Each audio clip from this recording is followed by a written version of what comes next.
When I was 22, I started dating a guy I met on a dating app. His name was Hunter.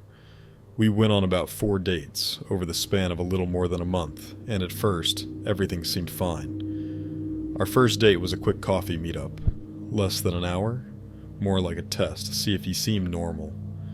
I still remember his eyes peering over the steam rising from the coffee cup, curious, yet cautious. The second date took us to a nearby bar, sipping drinks until we both caught a pleasant buzz. That night flowed easily, laughter spilling out between small talk, and I thought, maybe he's not so bad. But by the third date, as we sat across from each other at a restaurant, something started to feel off. I found myself wondering if I truly clicked with his personality, or if there was just this faint, unsettling vibe, like a shadow flickering in the corner of my eye. That evening ended with a kiss, the first and only one we ever shared. It was soft, but it didn't erase the doubts gnawing at me.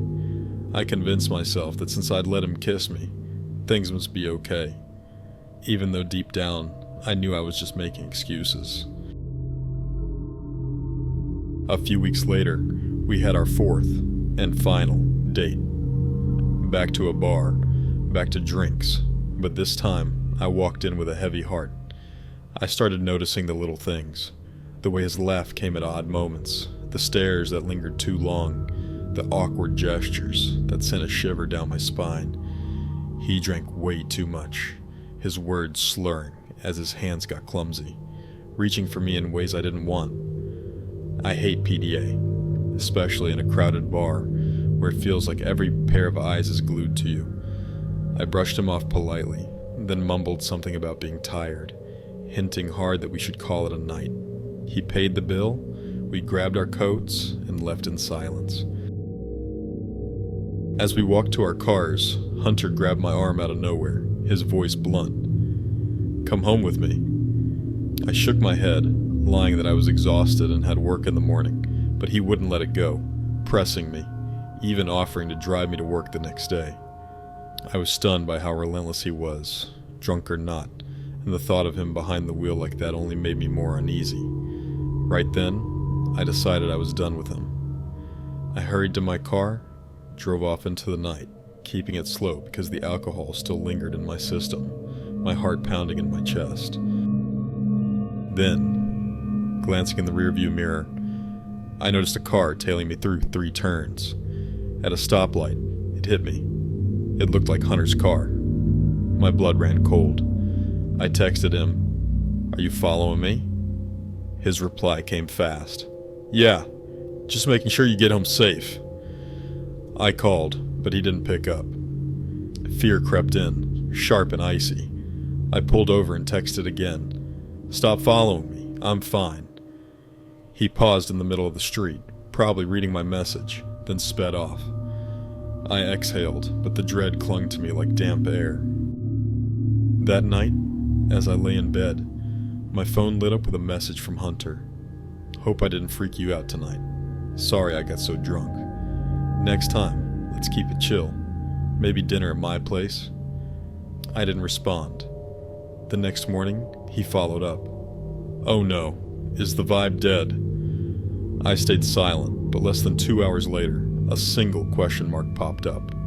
I couldn't dodge it anymore, so I typed back, "Hey, you've been great to get to know, but I don't think our personalities mesh. I just want to focus on myself right now. Hope you get it." I thought that'd be the end, but then the angry texts flooded in like a storm. The worst one hit hard. "No, I don't get it. You strung me along for 4 dates just to say that? Pay me back half of what I spent on you."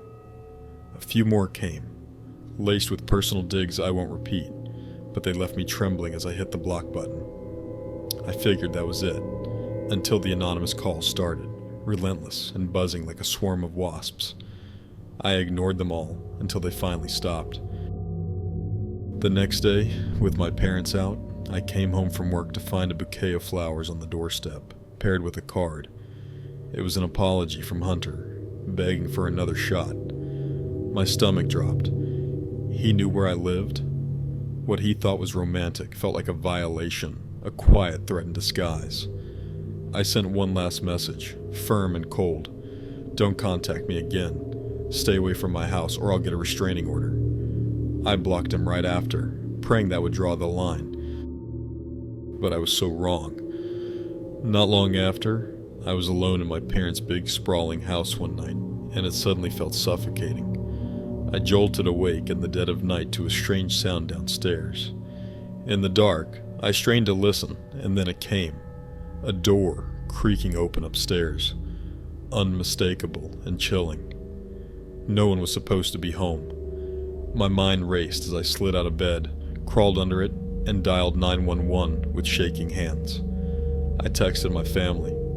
Who's here? Faint noises echoed from another room. Then my bedroom door swung open. Slow footsteps climbed the carpeted stairs, stopping at the top in a deafening silence. I held my breath as the drawers by my bed rattled open. A man's voice muttered, "God! Damn it!" Low and frustrated. My heart froze. Did that sound like Hunter? I didn't dare move, praying my phone stayed silent. The rummaging grew louder. He tore through my dresser, then the bed creaked as he sat down. Through the bed skirt, I saw the outline of his shoes in the dim light, so close I could scream. He stayed there, still, for what felt like an eternity. 2, maybe 3 minutes, before standing.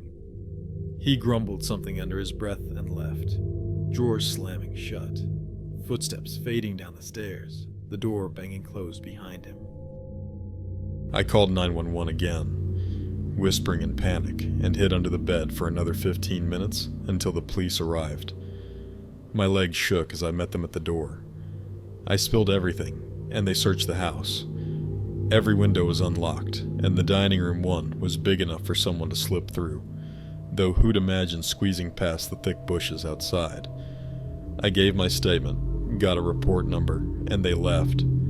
The next day, with my parents back, we went to the station, handing over texts, including one where he admitted to following me.